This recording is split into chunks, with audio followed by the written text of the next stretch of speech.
everything can come down to a single moment. One kick, one breath. After 120 minutes of sweat, strategy, and sheer survival, everything can be decided by a penalty.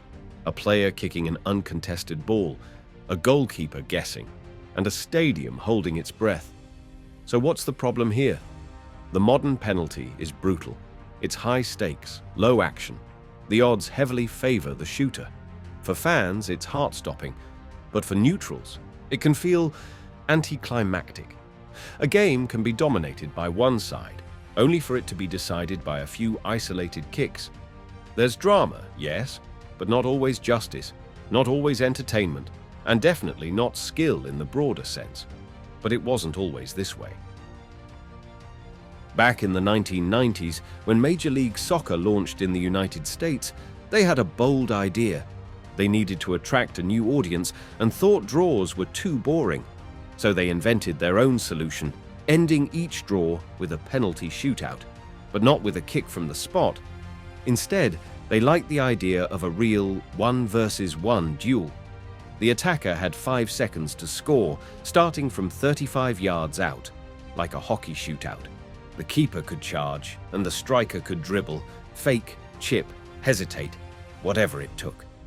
Now that was a test of skill, decision-making, and composure. It was fast. It was unpredictable. It felt like football, but with all the stakes of a shootout. And for a few glorious years, it worked. But let's not romanticize it too quickly. The MLS shootout had its flaws. Some players hated it. Purists scoffed at it. Keepers complained it gave attackers too much of an edge. Fans were divided. Some found it thrilling. Others saw it as gimmicky. Still, it had one thing that traditional penalties lacked: movement, decision-making, personality. But the execution wasn't always perfect. Many players didn't know how to approach it. Should they sprint, wait, dribble? Some moves looked awkward, even comical.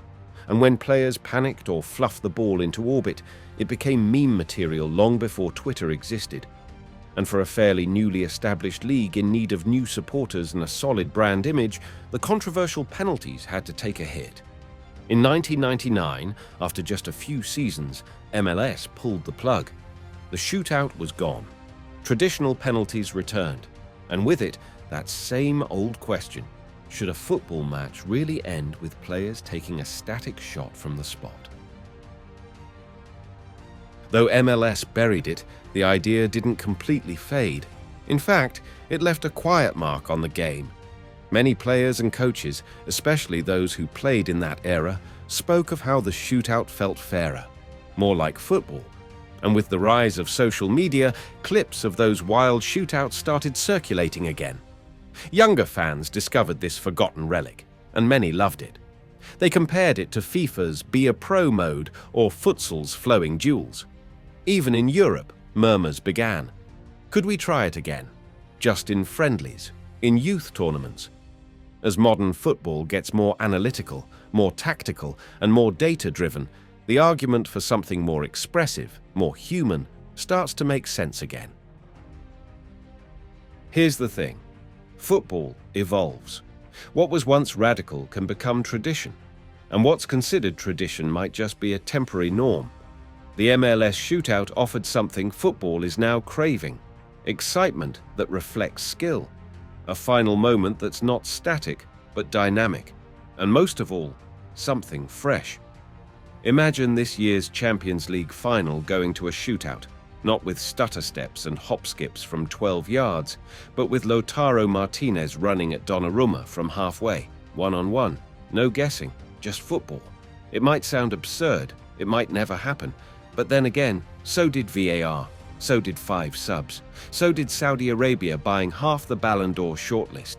Maybe the game is ready for a new kind of ending. So next time you watch a penalty shootout, ask yourself, is this the best we can do? Or could football dream a little bigger? What do you think? Let's hear your opinion down below.